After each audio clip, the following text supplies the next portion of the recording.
How are you? Good, good, good, good. I want to thank everybody that has logged in already to our webinar today. We will be presenting some information, some data, some statistics. And today's topic is calming the market. And I got to tell you, Larry, I got a couple of emails already from agents telling me, well, with all the data coming out and all the data today, what do you mean calming the market? And I said, well, we need to analyze the data and we need to understand. And our job as consultants is to get our clients, buyers, or sellers to make rational decisions. Plus, we need to put on, first of all, I think a lot of the things that me and Larry are going to share today is, the plane is in turbulence. The plane is not crashing, but the oxygen mask came down. Right. What are the instructions on a plane, Larry? What is the first thing they tell you when the oxygen mask come down, Larry? Put yours on first. Right? You got to put on your mask first. You got to put on that mask, and now, more than ever, you got to put on your mask first and then take care of everybody around you. So like I say every day for this past, God, I don't know how many days we've been doing this.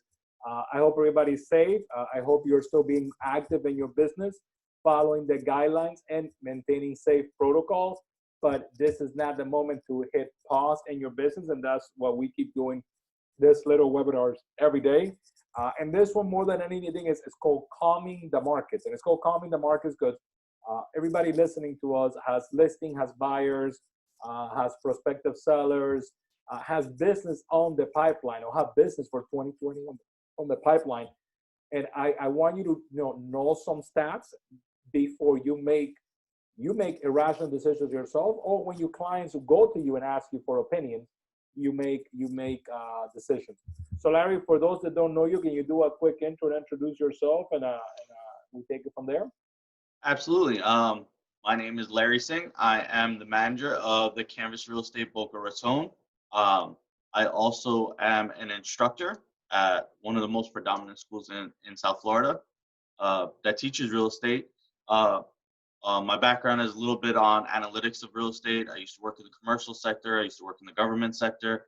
And now I'm just trying to share a little bit of the knowledge that I have with our agents and make this business move forward in any way I can. Perfect. So you're seeing, before we get into the meat and potatoes of this, so you're seeing a lot of the eager people that are joining our industry still, right? Absolutely, every day. So what questions are these newbies asking you? Because a lot of them are probably thinking, gee, what am I doing? Is this the time to get into real estate? So for those that don't know me, this is my 26 going on 27 years into this. So I've been through a couple of bumpy airplane rides. I got into this industry after the savings and loans correction had taken place. And so I've been to a couple of hiccups, and I know this is another big hiccup. This is a big hiccup, but you learn from those. So what are you hearing from those eager newbies jumping into the industry? Well, a lot of it is fear, right? So I think it all starts with fear. The questions that they have are all stemming from fear and the fear of the people around them, right? And they're asking questions like, is the market going to crash? How long before the market crashes? What are we supposed to look for? Is it a good time to buy? Is it a good time to sell? So should people get out of their house now and wait for it? Well, things that people have told me as well is well, nobody's buying and nobody's selling. So those are the types of questions that I'm hearing right now. Okay, so let's analyze that. Let's break into that one. Is anybody buying or anybody selling? In the past 48 hours, and the MLS that covers Dade, Broward, and Palm Beach, there's been 137 new listings. Not a lot, you might think, but that is showing you that even on this lockdown that we're in right now, right? Because we're in complete lockdown, 137 new listings hit the market. So for those thinking the market is going to crash, and listen, I'm a realist. The market is going to go through a contraction.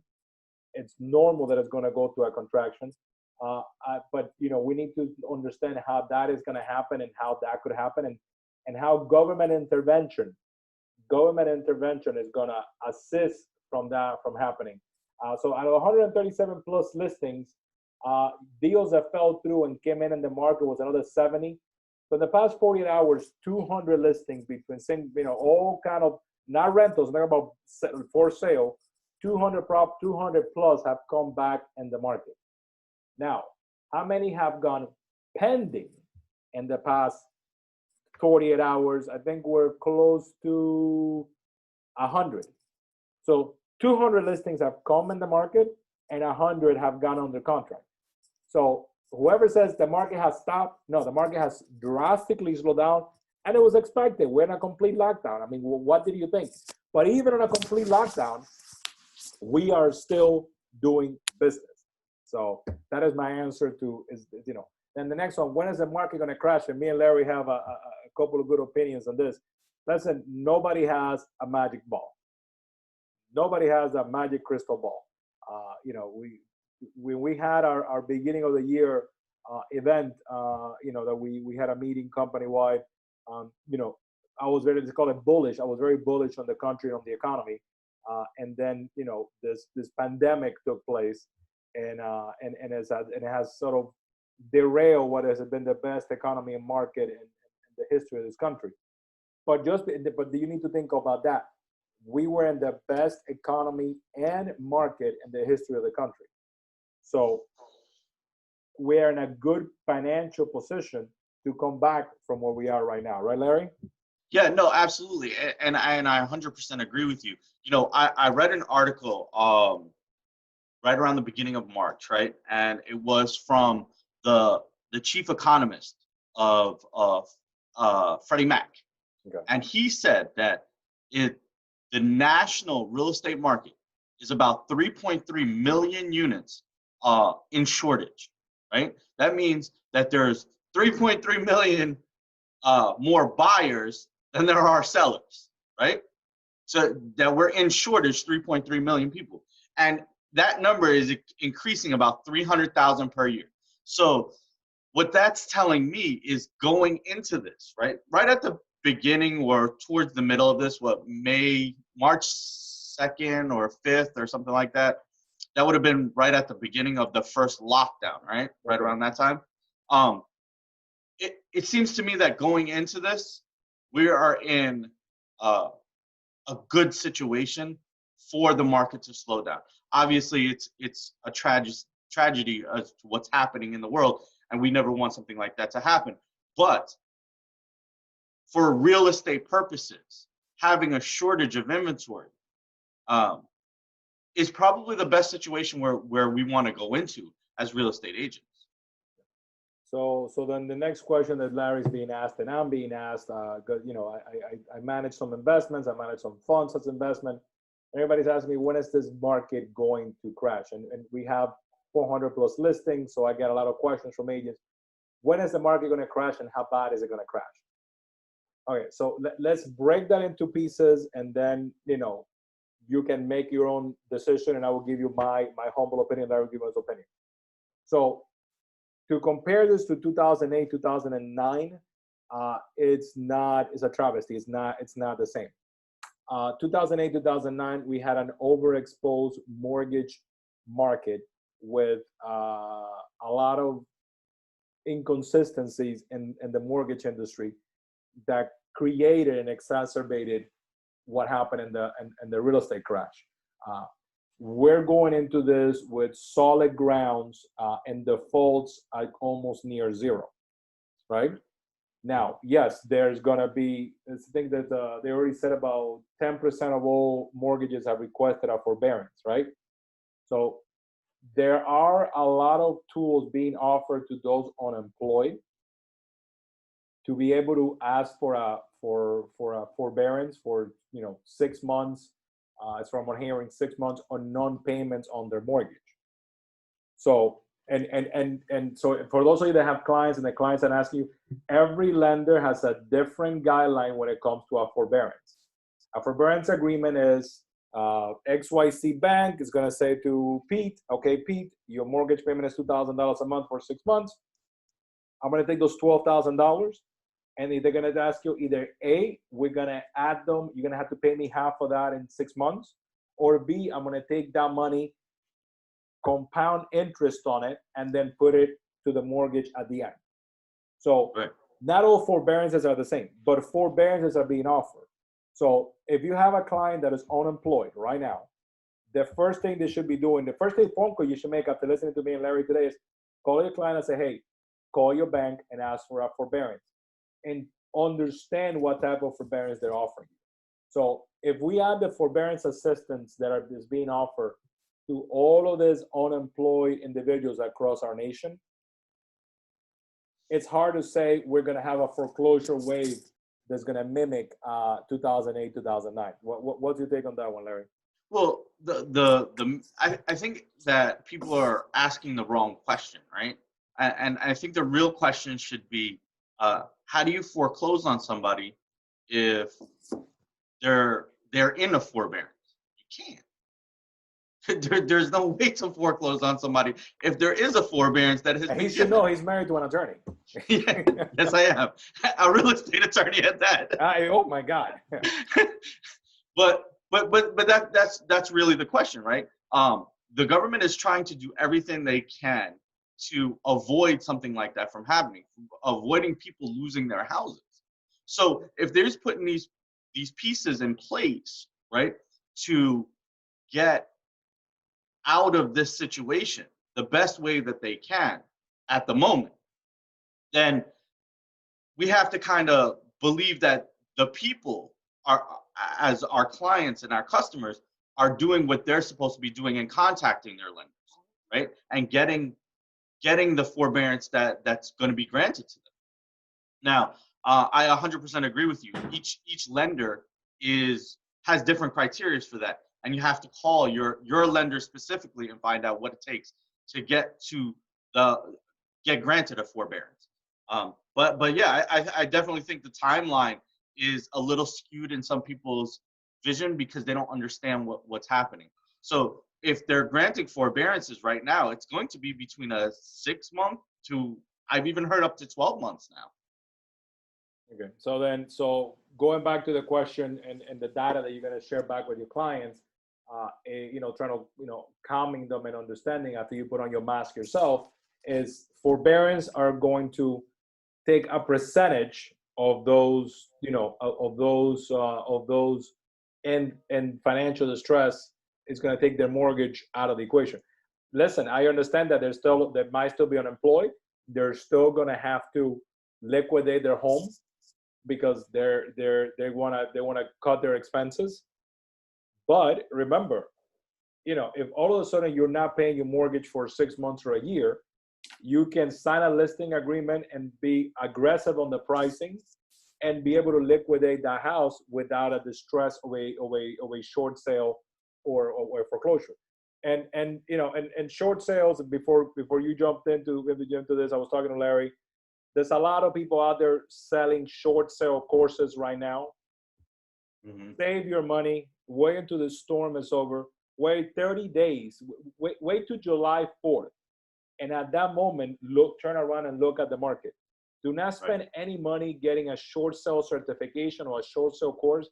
We are not there yet. In the short sales, we all did. And if you want to know what I did during that period, it's very simple. You can look it up in the MLS and look at my history. It's not the same short sales that are going to be done if they're done now, only because certain regulations and certain provisions that assisted the short sale for happening, certain waivers of fees or waivers of past dues, all of that doesn't exist right now. So when everybody says I'm selling you a short sale course, let's wait until July 4th, where we are as an economy on July 4th and something. Larry, something I read, and I shared this with my family yesterday, and I must have shared this with everybody, because a lot of people are sitting down, going back or putting that mask on first, is, should I apply for the PPP, money? should I ask for a forbearance in my house? Should I ask? Should I? Is that stigma that am I taking something that is not mine? Am I taking advantage of something that is not mine? So somebody the last morning did some research and then went back to our Constitution. And under Article 5, and you can ask your wife to research it. Maybe I'm blowing smoke, but I don't think so. Under Article 5, there's something called the take clause, which literally has been used a lot for us to do real estate and when it comes to eminent domain. So the take clause says if the government takes something away from you, the government has to make you whole for it, right? That's what the take clause says. So if you're going to look at an interpretation, and that's the conversation you're going to have with her, we are in shutdown because the government shut us down. So the government took the right of all of us from earnings. Therefore, the reason they're offering all of this incentive, this is not a bailout. The government is not bailing anybody out. The government is following the Constitution and saying, I took the rights of you to earn away. Therefore, I have to compensate you for taking those rights away. So what do you think of that statement there, Larry? Well, I think you're absolutely right. I think, in the fact that we don't have a choice when they issue government orders for a stay at home. We don't have a choice in that. And, I haven't read the article, and believe me when I tell you, I will be reading that afterwards because it's a very important piece of information, and we absolutely should understand what it says. And if they do follow that article, then I think it falls exactly in line with what you're saying, that they're trying to make us whole again because it's not our choice to stay home and do all of this. This is a government order that we've had put in place. Just for a second, I just want to go back to those foreclosures. A lot of people are forgetting, courts are closed right now in a lot of locations across the country. Courts are closed, and the government put a stay, which means that they have stopped the foreclosure process right now. So just wanted to touch on this 1 second with you because I've been seeing it and I've been hearing it a lot that people are talking and trying to sell agents overall these courses about foreclosures but how do you have a list of foreclosures when there's no court to file foreclosures? How do you have training on a foreclosure when there's no process right now? I understand about getting ahead of the curve and all of that, and maybe preparing for something that may happen in the future. That's one thing. But when you're trying to generate business now from it, I think you're 100% right. 100% right. Save your money, invest in yourself right now, and move forward. But going back to the Constitution, I agree. The government needs to make us whole, which I think they're trying to do with all these loan programs and all these packages, stimulus packages that they've been putting out. So if we look, let's look at, if you're asking me, well, what's going to happen with prices? So what's going to happen with home prices after this? The only real twice in history that we have had something similar to this was the SARS epidemic in 2003 and the H1N1 epidemic in 2009. So the problem is that to look at what happened to real estate values during the H1N1 epidemic in 2009 and today is that in 2009, when the epidemic took place, we were already in a contraction of the market. So values were already heading down in 2009. And in 2009, they sort of plateaued. They went down about 5 to 10% at the beginning of 2009. And then by the summer 2009, the summer season kicked up and values remained the same. Now, if we go back to SARS in 2003, while SARS was taking place, values went up 15% that year. I understand SARS was a more contained epidemic, But SARS did not affect in any way, shape, or form real estate values. The issue is that we're still sitting inside the storm, and we gotta wait until we're out of the storm to see what is going to happen. And another thing that I'm being asked a lot, Larry, is it's unemployment. The massive unemployment numbers that have come out recently. For everybody listening to me right now, and there's about 100 plus of you listening to me right now, you're not unemployed. You're an independent contractor. So you got to get up every morning and make a choice not to be unemployed. As a real estate agent, you choose to be unemployed when you sit on the couch and start binging Tiger King on Netflix. that day, and by the way, Carol Baskin, let's not even get into that. But if that's the moment that you choose to be an employee as a real estate agent, as a professional, you are what is being called by the government an essential service. And if you look at the entire country, that's a lot. That means a lot. You are an essential service by decree from the governor of Florida. So since you are an essential service, that means you're still employed. That means you still got to be doing what you need to be doing to do your business. Now, the rest of the unemployment that is out there, Goldman Sachs just did a study of the first wave that came out of unemployment. And we got to wait to the end of the month to see the second wave. So they looked at the first 3 million unemployment. They picked up 700,000 people to see what makes up those 3 million people, the first 3 million people that filed for unemployment. Remember, this is the first 3 million people that filed at the beginning of last month, right? When this was beginning to roll out. So I know that when the next one comes out, the stats are going to be different. But those first 3 million people, 63% of those poor souls were service industry, hotel workers, restaurant workers, bartenders. So that is the first wave that came out. The next 20% was part-time unemployed, part-time retail employees, right? And then when they looked at the next 17+%, there was a lot in the medical field. And I said medical field, so I went to look at it, but with this going on, and I said no. That's surprising to me too. Chiropractors, dentists, those type of doctors that had shut down their operations.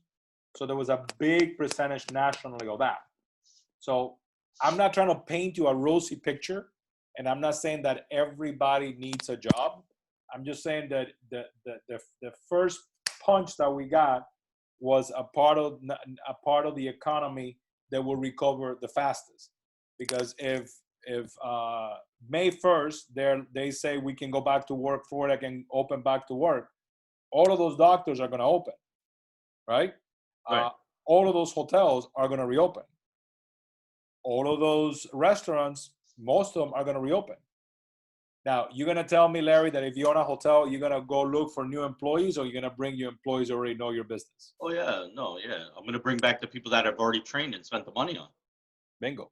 So we like I said, we really gotta put on the calendar, and I have it in my calendar for July 4th to turn around and look back and see where we are, to understand that the massive unemployment wave, how that will begin to cascade back down to a more realistic. We're still gonna have an unemployment, based on my humble opinion, between 8 and 10% after the cascade back down. And then it will begin to trickle from there. But once again, looking at the other two epidemics that we had, when SARS took place in 2003, we were still living off the investment that we had done in our country after 9/11. So unemployment was about close to between 5.5, and then in August it dropped to a 5. So and then same thing, when we look at H1N1, I cannot look at those real statistics, because 2009 was already the beginning of the peak of the financial crisis. There was a lot of financial jobs that were being lost, and then it kept going down and down and down. And so unemployment ticked up from January. There was at 7.75. It got to about 8.75, and then the last half of the year, boom, it peaked at 9. So when we look at history of what has happened when we have done this before, so if you want to combine those two, if you want to come back unemployment with H1N1 at the same time, we peaked around 9 and 10, and that's why my prediction is when we are by the time everything reopens, that's what we should be around. Right. And I don't disagree with you. I just want to add some statistics to what you were saying, right? And this is just to give a little bit of prefaces to what you were saying about, real estate agents have to make a choice every single day to be employed, right? So a long time ago, I read this book that said that it takes about 21 days to create or break any habit, right? Whether it's good or bad, right? So we've been home for what I think 17 days or 18 days now. 18 days, right? 21 days. So if you've been home every single day watching Tiger King, right? Not working. Remember, in 21 days, that's now going to become a habit for you. So then you're going to take 21 days and break that habit to create a new habit when you have to go back to work. Look, I 100% agree with what you're saying. And I think that everybody should look at this as just a different location of where you're doing your work, right? If you get up at 5 o'clock in the morning, get up at 5 o'clock in the morning, still go through your same routine. You're saving a little bit more time with your drive time. So maybe instead of 5, you get up at 6, right? So because you don't have that drive time anymore. But I'm a firm believer in the scheduling process, right? For me, when this first started, my schedule was a little all over the place, but I got my hands around it after a while. It wasn't easy, and I'm not saying this is easy at all, but I think for you to calm anybody that you speak to, you yourself have to be in a good place, and you have to start out that way, right? Just to add to some of the statistics that you had about the market, and this validates exactly what you were saying. About a week ago, NAR did the National Association of Realtors did a poll that said that 63% of buyers expected a drop in home prices, right? They also did a poll that said that 72% of sellers are not dropping their price based on COVID-19. So there's a difference in what people think is going to happen and what is actually happening, right? So people have to be very aware that these sellers are not coming down on the price of these homes because there's no reason to, because there's no supply. This is not and I like to say it all the time, right? This is not, when you buy a house, the house that you buy, you may use emotions to pick that house, but the actual act of purchasing it is not an emotional decision. It's a very strategic. It's thought out. You have to save up a down payment, or you have to have a down payment. You have to take yourself to go get a mortgage. You have to do all these things. That has to be very strategic, right? So this is not something that they're going to see is going to impact it like an emotional buy, like if you're going to buy a car or something like that, right? It's not an emotional thing. So for them to let the emotion of fear, unless the sellers have that fear, it's not going to impact it the same way. I don't know if you agree with that, but yeah. I don't think so. Yeah, no, I think when it comes to to value, and me, you, and Ruben had a good conversation about this. And remember, real estate is all local. We cannot compare our market to anywhere else in the country. So real estate is all local. We need in South Florida to have a balanced market, between 6 and 8 months of inventory. So we need to get to 6 to 8 months of inventory to have a balanced market, right? Then you need to to begin to shift to a buyer's market, we need to go at 10 months and over, right? So we are right now, because we're technically locked down, we're about less than 3 months, right? So you got to take the entire MLS, and you know what? Let me do that really quick. Let me just. I actually think we're less than 2 months, if I'm not mistaken. I think we're less than 2 months of inventory right now. I'm gonna take the entire county really quick.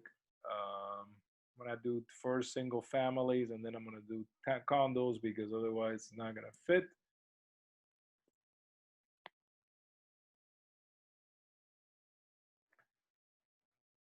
Give me 1 second, everybody. This is doing it live on the go.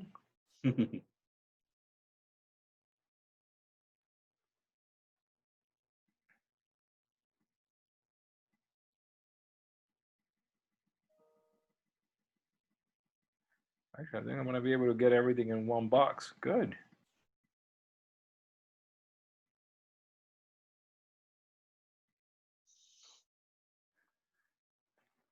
No, it didn't fit. No, sorry about that. Hold on. Let me do single family homes, and we'll go from there. So single Ernesto, family homes right now, and in the Tri-County area. Let's do single family homes, and we'll, you know. So single family homes, we're about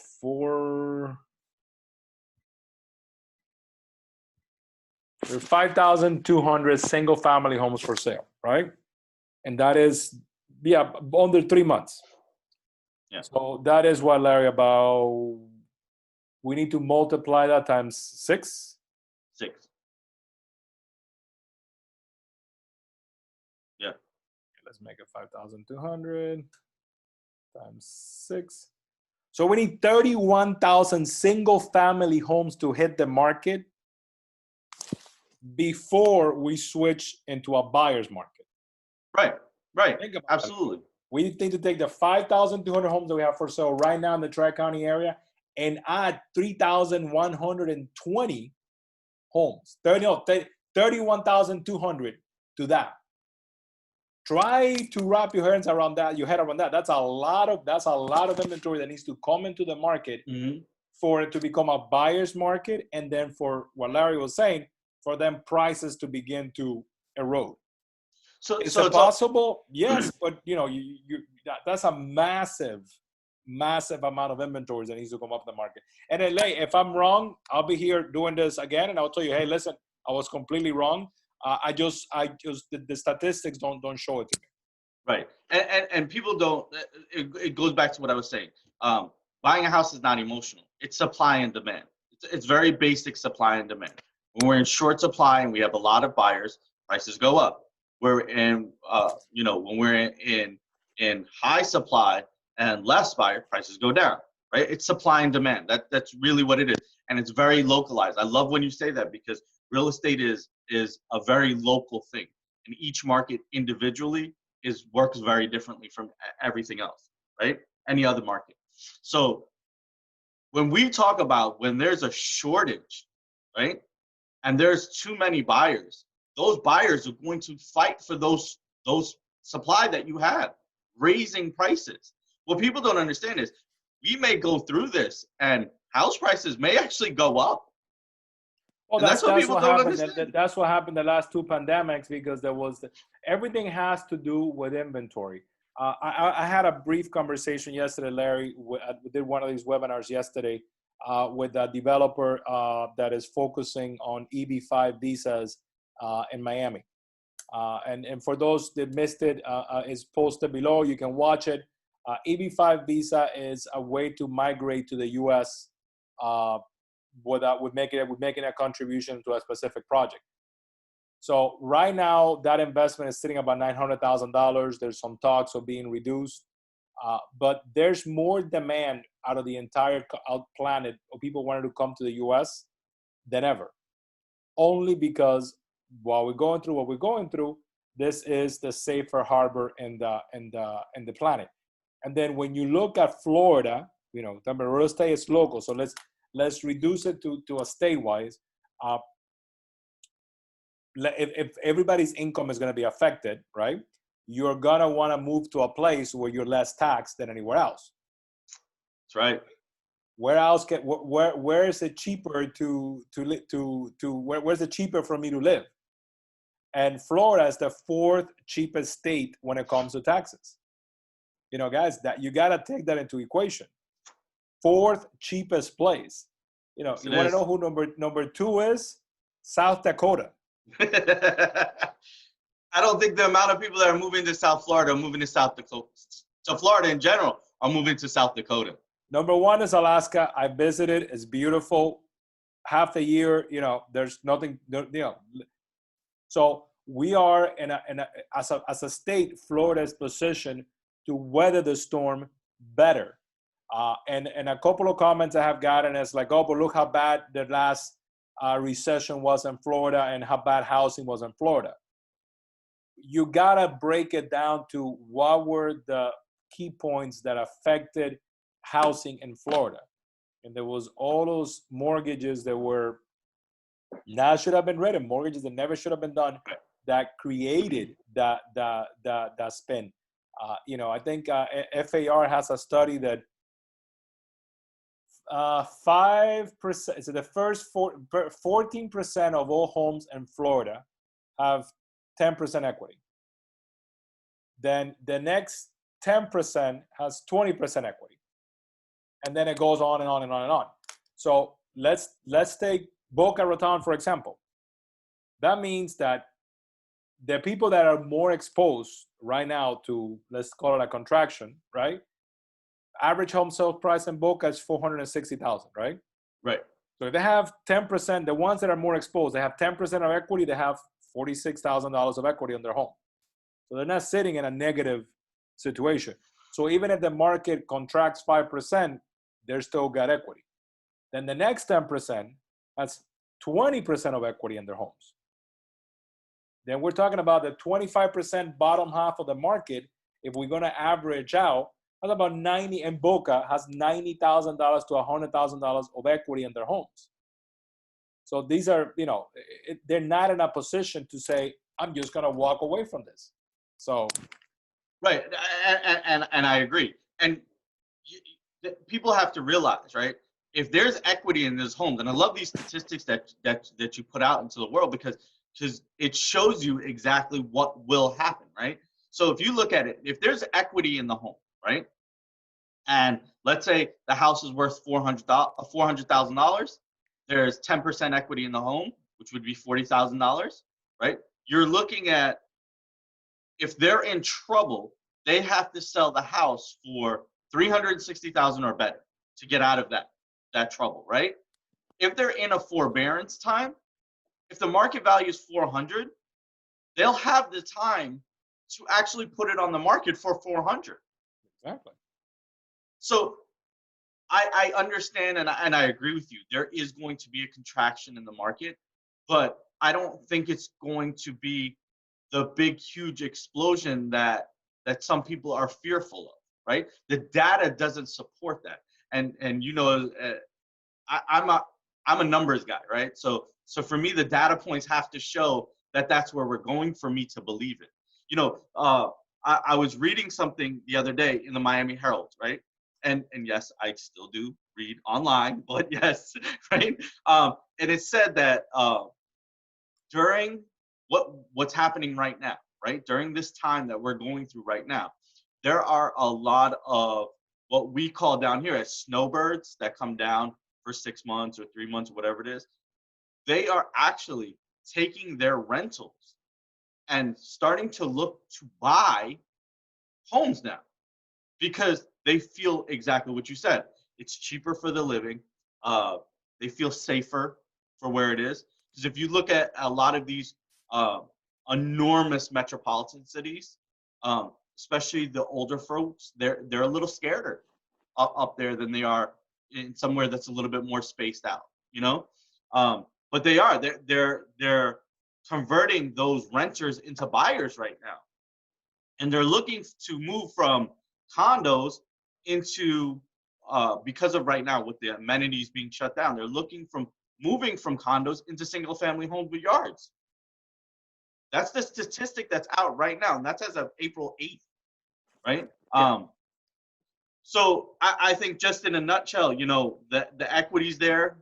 They have time to, with their forbearance, to get it onto the market, to advertise it properly, and I think that's going to put a lot of people in a good position to sell.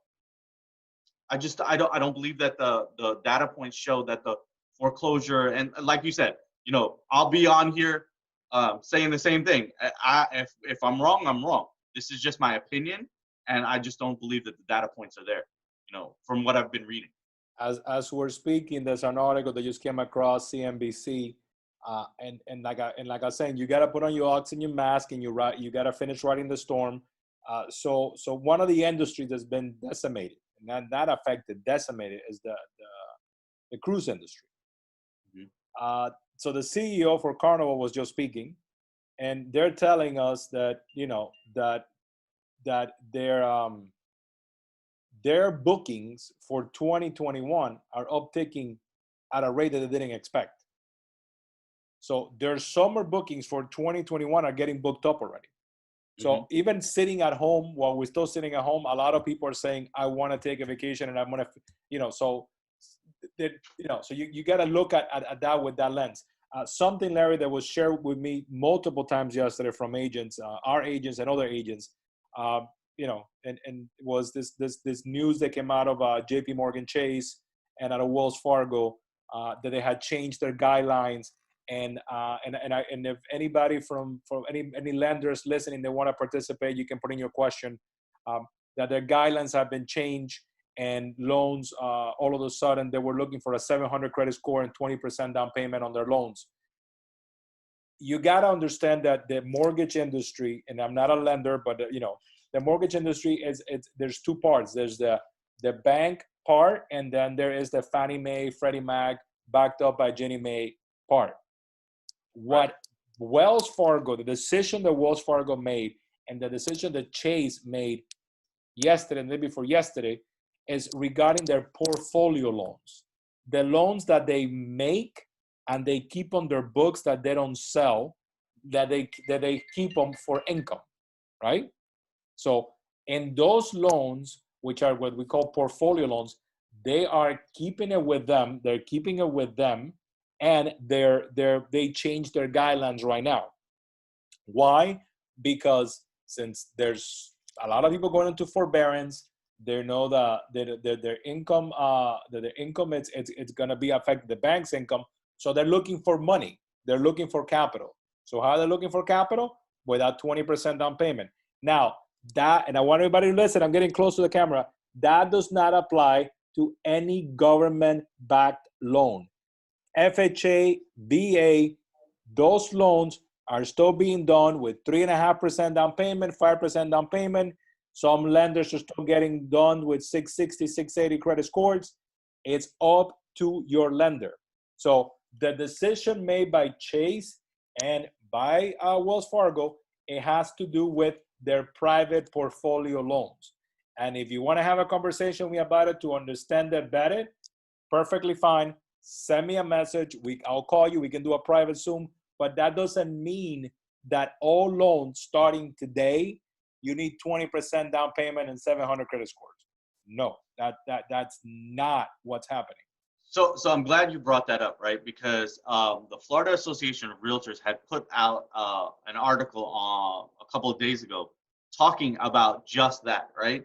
And it said that the Fannie Mae and Freddie Mac and Ginnie Mae loans only fell 2.7%, and they're equating that to the people that lost their job, right?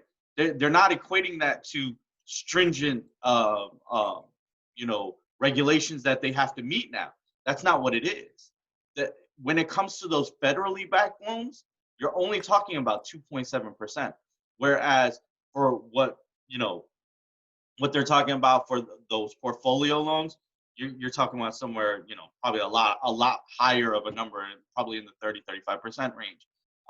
But so people, and most loans, just so we're clear, most loans are those federally backed loans. Most loans that go out are those federally backed loans, right? So you're only talking about a very small percentage of a much larger pie, you know? So I agree. You know, and this kind of goes back to what I was saying. So I have a question for you now, Ernesto. Sure. So what do you think is going to happen when this ends? Let's say they flip the switch tomorrow. Everybody goes back to work. What do you think is happening? Because I've been reading some articles on it, and a lot of people are saying that it's going to be a V-shaped recovery. Most economists are saying it's going to be a V-shaped recovery versus a U-shaped recovery. And I just kind of wanted to get your thoughts on this because we have gone over a lot of information here, and just so we can tie it all together. So I think that the it is going to be a V-shaped recovery, and you gotta and you know, and once again you gotta look at data. You gotta look at data just to be safe. Understand? So for those that are following, and first of all, you shouldn't be following the news, whatever channel you're following. CNN, Fox News, MSNBC. A couple of people that we both know are posted lately that they have literally chosen to turn off the news and only watch them at one point in time in the day. I Right. think that's great because remember, 24-hour news channel, it's just repeating the same thing over and over. So you shouldn't be, overwhelming yourself with that, especially if you're trying to have a calm head, which was the point of today's topic. So in 2009, when the mortgage default lent itself to the financial crisis and the great long recession that we had, federal government came in with what they called a bazooka at that time and put a little bit under $1 trillion into our economy to stabilize the markets and the markets to come back. And then I have that chart of how did that came back. And then when you look at what that did to our economy, from 2009, our economy sort of stable. 2010 was stable. Then it dropped a little more in 2010 to 11, and then increased from 2011 on at a rate that no one can expect it, right? And that was with a little bit under $1 trillion being dropped into our economy. We are right now, based on the last stimulus, or not a stimulus, it's a stimulus, not a bailout. We are talking about already, we're at 4.2 trillion. So it's 4 times what was injected into the economy in 2009. There's no way that the economy does not bubble up again with that much liquidity coming into the market. And we're talking about there's another package that it's being floated, and it's what's gonna really, to me, gonna be the icing on the cake, and they're just waiting for every state to be open. There's a plan out there for infrastructure work for the U.S. They're talking about a 50-year bond, which that's how it's gonna get paid for, a 50-year, 100-year bond to raise $2.5 trillion in infrastructure for the U.S. That means that our country is going to fix all of the roads, all of the bridges. They're going to remodel all of the airports. They're going to remodel all public schools. Everything that is a government building or run by the government, every courthouse in the country, all of these things are going to get a redone, and not just paint and carpet. That's not what we're talking about. Since we're going to have to we're preparing for, God forbid, for this to ever happen again, tech is being brought into everything. All the technology is going to be brought into everything. So we're talking about, by the time we blink, we're close to $8 trillion being injected into the economy. Now, it is going to be a V, but I don't know if it's going to be.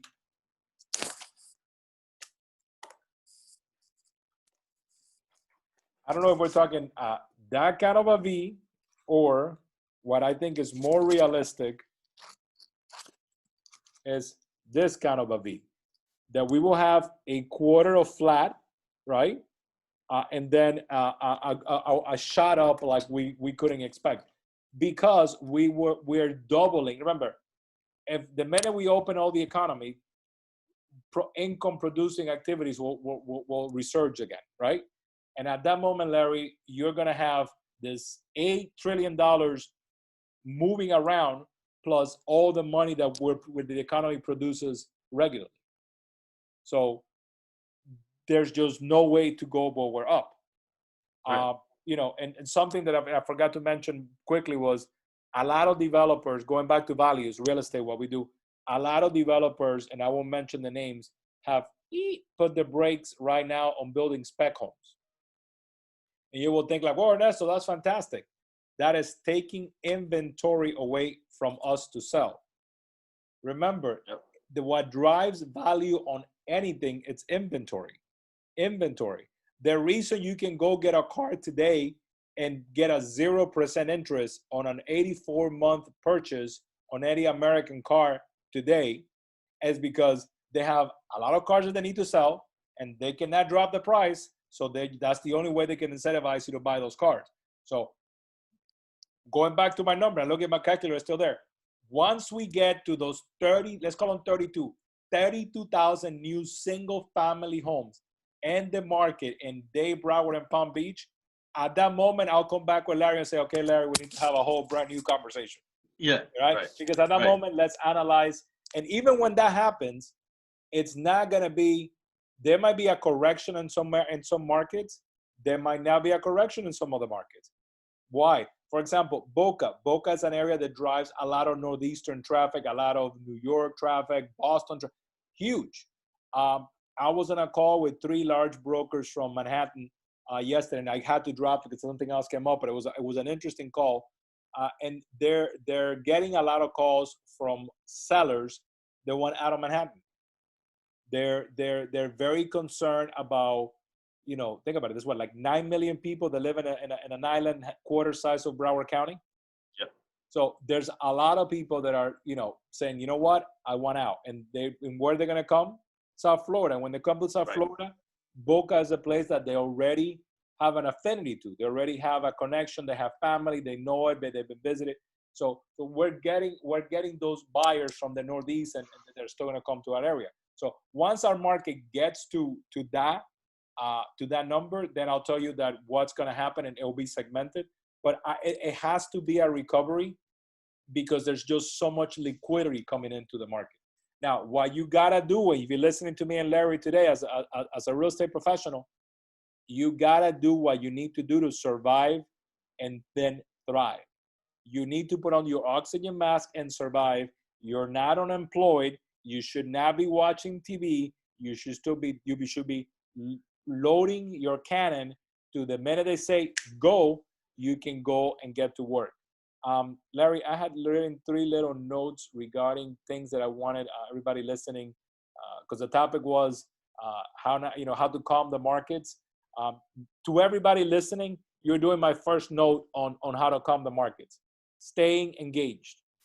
If you're listening, you're it's 142 people listening right now.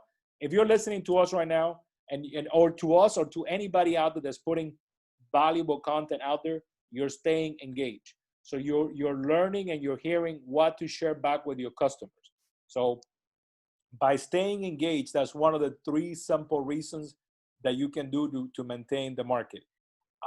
Me and Larry have been sharing a lot of data. And if you want those statistics, send us an email and we'll share it to you so you can share those visuals with everybody else out there. So, you know, everything we're sharing to you, we have it written down. We have this slides of it.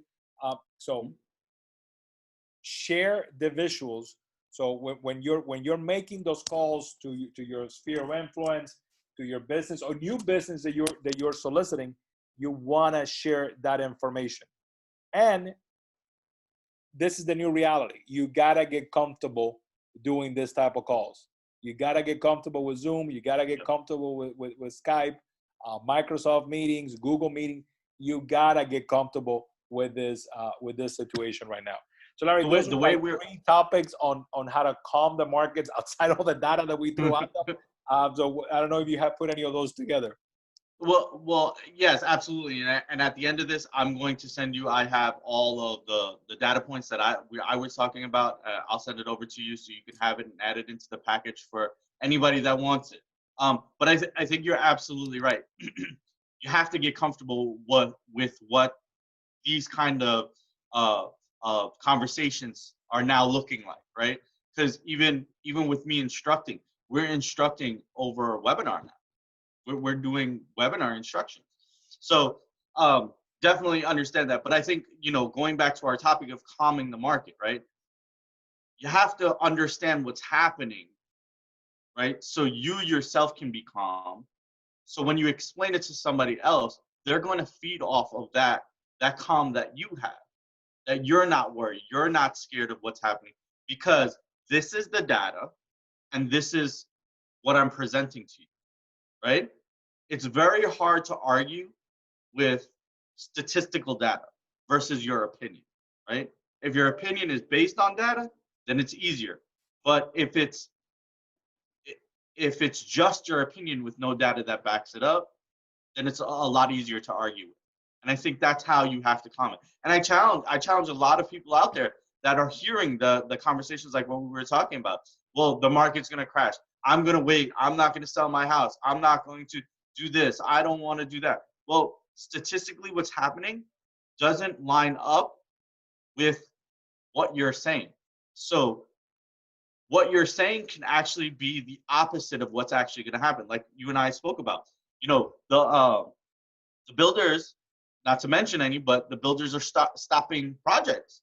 So if they're shortening the supply, if supply goes down, prices may go up. That's just, a problem that may happen. You may have more expensive houses on the market when this is all said and done. It's a possibility, So I think that we had a question from Luz. Hi, Luz. How are you? I lose. If you're asking about the guidelines for the lending guidelines, I will have CMG send you a quick email or give you a call. Like I said, in the CMG just put out a campaign that their federally backed loans are still in place without any changes. So I'll have that send that to you. Somebody says, are we in a depression?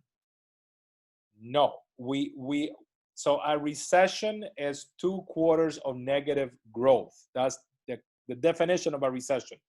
So, but by looking at the numbers that we're in right now, we can call this a recession.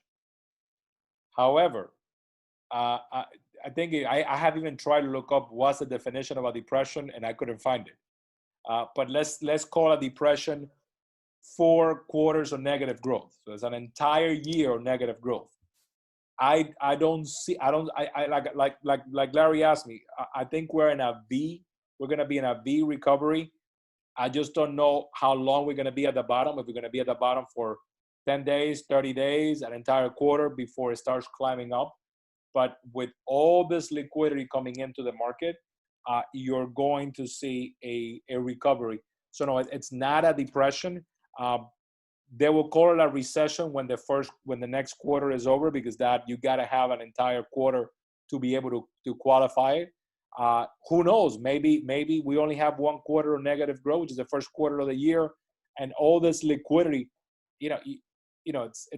So someone put a video that I'm going to find, Larry, of what is a $1 trillion, and they did it with rice. So every little thing of rice was $1 million, right? So he assembled 1 million, then 1 billion, and then 1 trillion. So how many rice were in $1 trillion? And I'm watching this video and I'm like, Jesus. So you got to understand, all that liquidity is coming into the market at once. Right. Like I said, to me, unemployment will end the year between 8 and 10%. And it could be even less depending on this construction stimulus plan when it gets passed.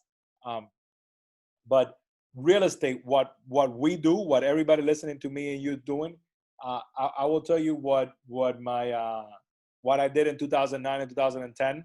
I focused myself on producing. I stopped paying attention to what values were. And if for those that wanna see me, there's a YouTube channel where this will be posted. I have videos from 2010, which I use. I've been doing videos for a while, and I talk about the market at that moment. And you'll see that if you at that moment I focus on sales, and there were still sales taking place. Like Larry just said, sales are still going to take place. you got to get up in the morning and be a part of it. You're not unemployed. You were not fired. You're not unemployed. You are an independent contractor. You work for yourself. Don't fire yourself. Do not fire yourself.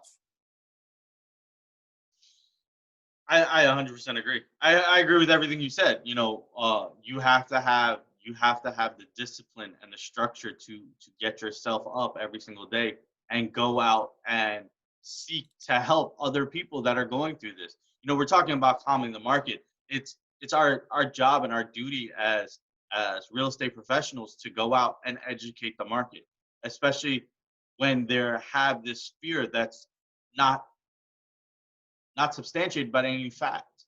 You know, it's our job to go out and put these facts out into the world to educate these people.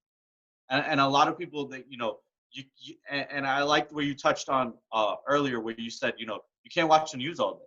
You know, that chips away at you. It really does. Yeah. It chips away at you because remember, the news is a lot of the bad things that happen in the world all day long. So if you're looking at that, that's going to chip away at you. And when you're just kind of, you have to take yourself out of that mindset and you have to do what we were meant to do here, right? Is put that information out into the world, educate the consumer about what your industry is really doing and what is happening in your industry. So one of your colleagues is asking if we can put a presentation on how to use Zoom.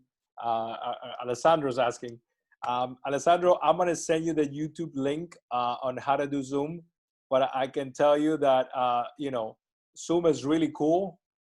You see, I'm about to, you guys see that? So all of a sudden I left the office and I'm broadcasting to you live from San Francisco, you know, so it's, you know. Ernesto, you don't have a mask on and you're outside, buddy. Oh, see, I'm out of space. I'm off of space. So, you know, so you can do a lot of things with Zoom, Alessandro. I'll send you the link. I can tell you it's been trial and error, and you know, that's how we got in there. If there are any other questions, or Larry, anything you want to say in closing to everybody watching? I just want everybody to you know, pay attention to what's going on in the world. I'm not telling you to cut yourself off, but do it sparingly, please. Get yourself motivated. Get out there, educate your customers, and I want you to, and I challenge everybody to, when they hear these things, to educate them. You know, I had a conversation over the weekend. Somebody said to me, they go, "Well, the real estate market's going to crash." I go, "Oh, really?" I said, simply, just very simple. So why do you believe that? And then I just had a conversation. And at the end of it, they were like, "Oh, I didn't even think about that." It's our job to educate. Got it. No, I'm with you. It's you know, like I said, you know, stay engaged, positively engaged. Listen to people that, you know, are sharing stuff. Gather data, share that data, and stay active. You know, there's some you know, news that we might be opening by May 1st. You know, so, you know, once we get to that level, you don't want to bend, like Larry just said, you know, you got 15 days to correct that habit. So if you've been doing the wrong thing and you heard us for the first time today, you got 15 days to get everything in order and where you want to be and what you want to do. So go ahead and take advantage of these 15 days. You know, get educated, get prepared, learn your scripts, and so you'll be able to be employed because you are employed. I want to thank everybody watching. First of all, stay safe, stay engaged. Your business has not stopped. As we just finished sharing this with you, real estate is still getting done. For the time being, maybe the next 15, 20 days, it'll be done in a different way. And after this, it will probably be done a little different than it was done prior to this. But, you know, humans are very resilient. If you wanna do some fun reading, there's a couple of great articles about the U.S. after Spanish flu and what happened a year after, 2 years after, and 3 years after. and it will show you, first of all, the resilience of us as Americans, and how quickly adaptability to new environments and how we went back to normal habits once the comfort level was at. So fun reading. Thanks for you. Yes, a couple of people are asking about putting together a PowerPoint. I will go back and forth with Larry and put a couple of slides together, and we'll share it. We'll share it in our private face group so you guys can have it. But I can tell you that, you know, it is a different environment where we are right now, and you have no choice but to adapt. You have Absolutely. no choice but to adapt. So I want to thank everybody for watching. I want to thank Larry for spending this time with me. It's been Thank a you, pleasure. Ernesto, for having me. And you know, everybody else out there, stay safe, stay productive, and see you around.